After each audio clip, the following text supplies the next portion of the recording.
काफी टाइम से कोशिश कर रहे हो कि रात में जल्दी सो सको, सुबह जल्दी उठ सको। आप सोचते हो कि बाकी जो जितने भी बड़े बड़े लोग हैं, जितने भी सक्सेसफुल लोग हैं, वो सुबह कैसे उठ जाते हैं, कैसे अपने काम को कंप्लीट कर लेते हैं। तो वेल, आप अकेले नहीं हो।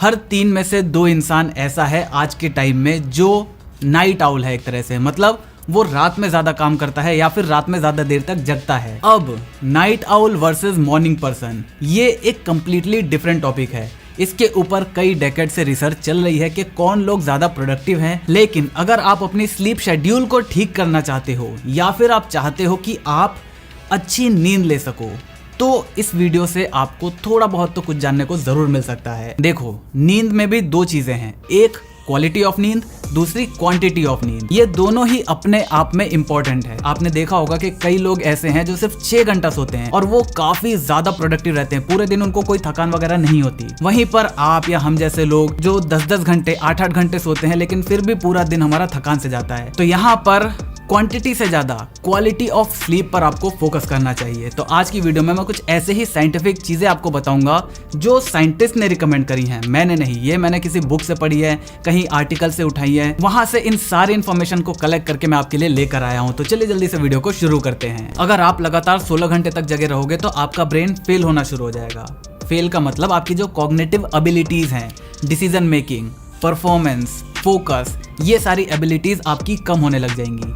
हर इंसान को मिनिमम टू मिनिमम 7 आवर्स की नींद की तो जरूरत रहती ही है। लोग कहते हैं ना कि 6 घंटे की नींद, 4 घंटे की नींद, वो 5 घंटे की नींद में अपना काम कर लेता है। तो अकॉर्डिंग टू थ्योरी, अगर वो अपनी स्लीप साइकिल को 7 घंटे का कर लेंगे और उनकी क्वालिटी वही 4 घंटे वाली, 5 घंटे वाली ही रहेगी, तो वो बहुत ज्यादा क्रिएटिव हो सकते हैं। अब देखो, टाइम तो लिमिटेड है 24 घंटे में, काम तो वो उतना ही कर पाएंगे, लेकिन जो काम वो 2 घंटे में कर रहे थे, अब मे बी वो 1 घंटे के अंदर कर लें। तो ये सारे एडवांटेजेस हैं अच्छी नींद के। तो चलिए अब देखते हैं कि वो कौन सी ऐसे तरीके हैं जिससे आप अपनी नींद की क्वालिटी और अपना नींद का शेड्यूल अच्छा कर सकते हो। सबसे पहला तो अपना टाइमिंग सेट करो बेड पर जाने की। ये आपसे बहुत बार बहुत लोगों ने कहा होगा, आपको खुद भी शायद ये चीज पता होगी, लेकिन बिलीव मी, आप ये करके देखो। और इसे करने के लिए सबसे अच्छी टिप ये है कि आप अपना जो फोन है अपने बेड से दूर रखो। अगर आप अपने साथ अपना फोन लेकर सोते हो तो भाई 90% चांसेस यही है कि आप अपनी नींद पर इतना ज्यादा फोकस नहीं करोगे, आप फोन को चलाओगे ही चलाओगे। अगर मैं स्मार्टफोन्स की बात करूं तो आप सुनते होंगे कि स्मार्टफोन की स्क्रीन हमारे आंखों के लिए खराब है। नहीं, वो हमारी नींद के लिए खराब है। जो ब्लू लाइट फिल्टर्स वगैरह आते हैं वो आपकी आंखों को नहीं बचाते, वो आपकी नींद को बचाते हैं। हमारा दिमाग जब भी ब्लू लाइट, व्हाइट लाइट वगैरह को देखता है तो उसके दिमाग में ये सेंस जाता है कि अभी रात नहीं हुई है, तो अभी सोने का जो सिग्नल देना चाहिए वो आपका दिमाग नहीं देता। तो इसकी वजह से मेलानिन नहीं बनते, और मेलानिन नहीं बनते तो आपके बॉडी को पता ही नहीं चलेगा कि वो थक गई है और उसे सोने की जरूरत है। तो इसी वजह से अपने फोन को साइड में रखो और एक शेड्यूल फिक्स करो कि आप, अगर आपको 10 बजे सोना है तो आप 9 बजे बेड पर चले जाओ। आपको 12 बजे सोना है, 11 बजे बेड पर चले जाओ। अगर आपको 1 बजे सोना है तो 12 बजे बेड पर चले जाओ, लेकिन एक शेड्यूल को मेंटेन करो। और जब ये शेड्यूल बन जाएगा तो ऑटोमेटिकली आपको 1 बजे नींद आने लग जाएगी, ऑटोमेटिकली आपको 12 बजे नींद आने लग जाएगी, ऑटोमेटिकली 11 बजे जो आपका शेड्यूल होगा आपको नींद आने लग जाएगी। और ऐसे ही सुबह आपकी नींद ऑटोमेटिकली खुल जाएगी, आपको किसी भी अलार्म की जरूरत नहीं पड़ेगी। ये देखा गया है कि जितने लोगों को उठने के लिए अलार्म की जरूरत पड़ती है, मोस्टली लोग उठने के बाद बहुत ज्यादा डिजी फील करते हैं, उनकी प्रोडक्टिविटी उतनी ज्यादा नहीं रह जाती इन कंपैरिजन जो लोग खुद से जगते हैं। तो यहाँ पर अगर आप इस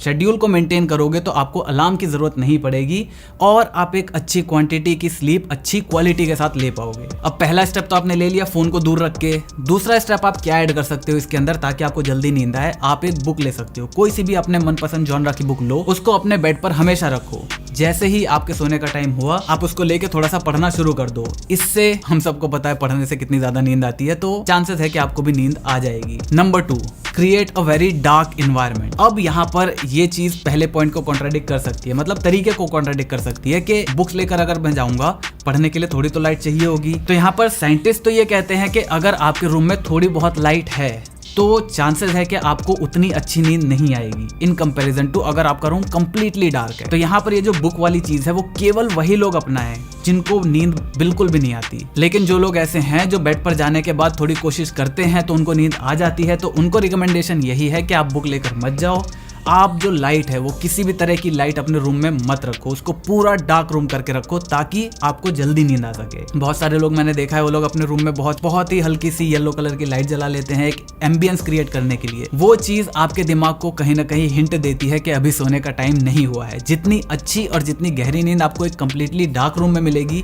उतनी आपको उस एक एम्बियंस वाले लाइट वाले रूम के अंदर देखने को नहीं मिलेगी। Number 3, keep your body cool. यहाँ पर आपने एक चीज देखी होगी, आप जब चादर वगैरह ओढ़ कर सोते हो तो मोस्टली यही होता है कि जब आप सुबह सो के उठते हो तो आपका एक हाथ या तो एक पैर या हाथ और पैर दोनों ही चादर से बाहर रहते हैं। ऐसा क्यों होता है? क्योंकि रात में जब आप सो रहे होते हो तो आपकी बॉडी, क्योंकि आपने चादर ओढ़ रखा है, तो वो थोड़ी सी गर्म हो जाती है। अब आपकी बॉडी चाहती है कि वो कूल रहे, तो इसके लिए आप अंगड़ाई वगैरह लेते हो और आपका जो हाथ है वो ऑटोमेटिकली चादर से बाहर आ जाता है। अब ये ऑटोमेटिकली भी नहीं होता। अगर मैं आपसे बताऊं तो हमारा जो सबकॉन्शियस माइंड है वो कभी भी नहीं सोता है, आपका केवल कॉन्शियस माइंड ही सोता है।